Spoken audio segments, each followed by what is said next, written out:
नमस्ते, मेरा नाम प्रकाश सती है। जैसे कि हम गीता की सीरीज़ में चल रहे हैं, गीता की सीरीज़ में श्री कृष्ण बोल रहे हैं अर्जुन को कि जो मनुष्य अपनी इंद्रियों को वश में करता है, जो बुद्धिमान विवेकी पुरुष अपनी इंद्रियों को वश में करने का प्रयत्न करता है। देखो, पिछली बार भी हमने इसी विषय में ही बात की थी, मगर इसको और गहनता में और बारीकी समझें।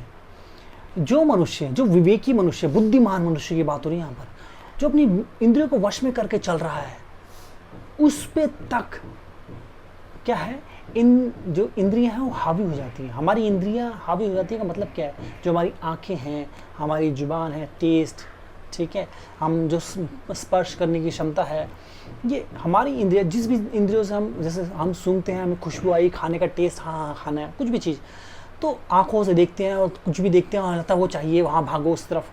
तो जो भी इंद्रिय हैं, इन इंद्रियों से ही होता है चीज़ें। तो बुद्धिमान व्यक्ति तक, जो अपनी इंद्रियों को काबू करता हुआ आ रहा है, उस तक पे इंद्रियां हावी हो जाती हैं। तो इंद्रियां जो हैं, जिसने इंद्रियों को काबू कर लिया ना, उसने सब काबू कर लिया। इंद्रियां काबू जिसकी नहीं है, उसका जीवन असंतुलित है। तो बुद्धिमान व्यक्ति तक, तो अगर आप अपने जो आप साधना करते हैं लगातार, हो सकता है आप कई सालों से साधना कर रहे हैं, उनके लिए खास करके श्लोक उनके लिए है जो सालों से साधना कर रहे हैं या भक्ति मार्ग पे चल रहे हैं, जो भी कर रहे हैं। तो आप ये मत सोचना कि मैं तो भक्ति करता हूँ, ये मैं तो साधना करता हूँ, मैंने कर रखा, मैंने ये कर रखा, मैं ये मत सोचना। ये कल्पना भी ना आपको डुबा देगी। ये एक चीज़, इससे आप एक चीज़ और समझ सकते हैं। जैसे कि आप बिज़नेस करते हैं और आपका बिज़नेस फ्लरिश हो रहा है, बहुत अच्छा चल रहा है। अब बिज़नेस तो फ्लरिश हो रहा है, अच्छा चल रहा है, मगर आप लापरवाह हो जाए, मेरा बिज़नेस तो अच्छा है, मेरा दिमाग बहुत अच्छा है, मेरे पास बहुत अच्छा आइडिया है, तो आप डूब जाएंगे। तो यहाँ भी वो इंद्रियाँ ही हैं, क्योंकि इंद्रियाँ ही आपको भटका रही हैं, आलसी। इंद्रियाँ तो आलसी बनाती हैं। इंद्रियाँ आपको भोग विलास में, जिस प्रकार स्त्री के पीछे, सुख के पीछे, यहाँ वहाँ चीज़ों में लगा रही हैं। तो आप इसलिए इंद्रियों के पीछे डूबे में, तो इसलिए अपने बिज़नेस की लापरवाही करें, तो आपका बिज़नेस कोलैप्स हो जाएगा, स्टडी कोलैप्स हो जाएगी, चीज़ें कोलैप्स हो जाएंगी। तो आप लापरवाही ना करें। ध्यान रहे, यहाँ पर सिर्फ ये नहीं, उनके लिए नहीं है कि जो बैठ के खाली साधना कर रहे हैं, ध्यान में उतरना, उनके लिए, ये सभी के लिए है। चाहे व्यक्ति को अपने जीवन साथी के साथ जीवन बिताना हो, बिजनेस करना हो, जॉब करनी हो, स्टडी करनी हो, कुछ करना हो, अगर आप बुद्धिमान हैं, अपने साधना भी करते हैं, सब कुछ करते हैं और संयम से सब कुछ करते हैं, उसके बाद भी आप लापरवाही बरतते हैं, तो कुछ छोटे मोटे नॉर्मल समय पे कोई बात नहीं, मगर कुछ समय ऐसे होते हैं जहाँ पर ना ये ऐसी लापरवाही बिल्कुल नहीं चलती। तो लापरवाही जीवन में, उनमें आपके जीवन में ना बहुत बड़ा भूचाल ला सकती है, उथल पुथल ला सकती है। तो लापरवाही बिल्कुल ना करें, अपने ऊपर कड़ी निगाह रखें हमेशा। यही श्री कृष्ण बता रहे हैं। तो गीता में खजाना छुपा है, मगर उसको समझना पड़ेगा। सीधे तौर पर पढ़ने की तो आपको लगेगा सभी सूत्र एक जैसे हैं।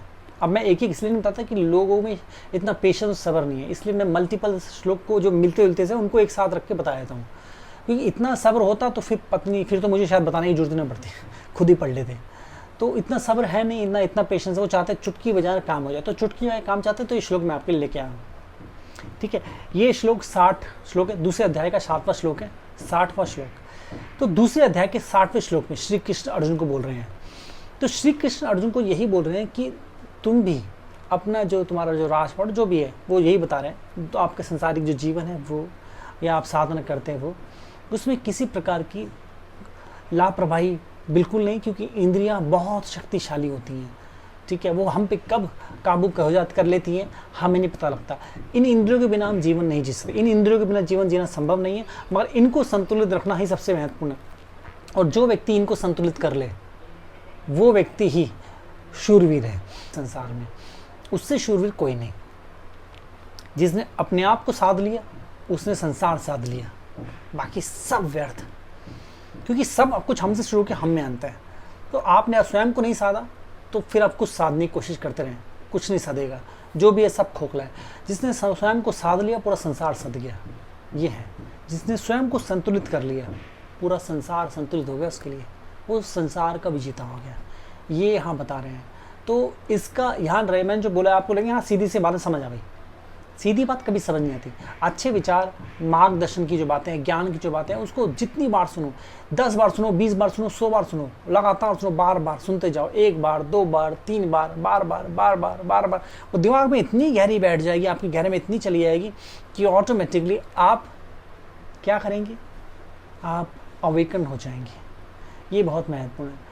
तो हमारे सेशंस होते हैं कुंडली चक्र जागृति, मूलाधार चक्र जागृति सेशंस, ये पेड सेशन होते हैं। तो इन सेशन को बुक करने के लिए आप साधकों से हेल्प कर सकते हैं, नीचे दिए गए नंबर पे वेबसाइट में जा सकते हैं, ठीक है। महानतम सेशन है, अगर आप बिजनेस करते हैं, जॉब करते हैं, स्टडी करते हैं, हाउस वाइफ को, अगर अपने जीवन स्तर को ऊंचा लेके जाना चाहते हैं, आप चाहते हैं स्टीव जॉब, जो स्टीव जॉब वो चक्र जागृति करके 30 जागृति से अवस्था पहुंचे, स्टीव जॉब बोले चाणक्य भी 30 जागृति से अवस्था पहुंच के चक्र जागृति करके वहाँ पहुंचे हैं।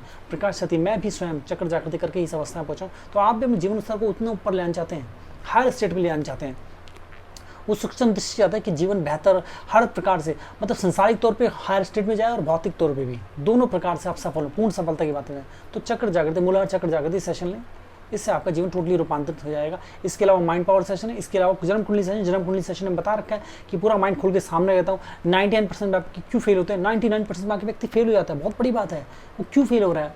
सभी आपके प्लानिटरी सिस्टम देख के सब सारा कारण जानने आते हैं, सभी प्रकार की रेमेडीज उपाय दिए जाते हैं, साइंटिफिक लॉजिकल होते हैं, उसका साइंस और लॉजिक बताया जाता है आपको, ठीक है।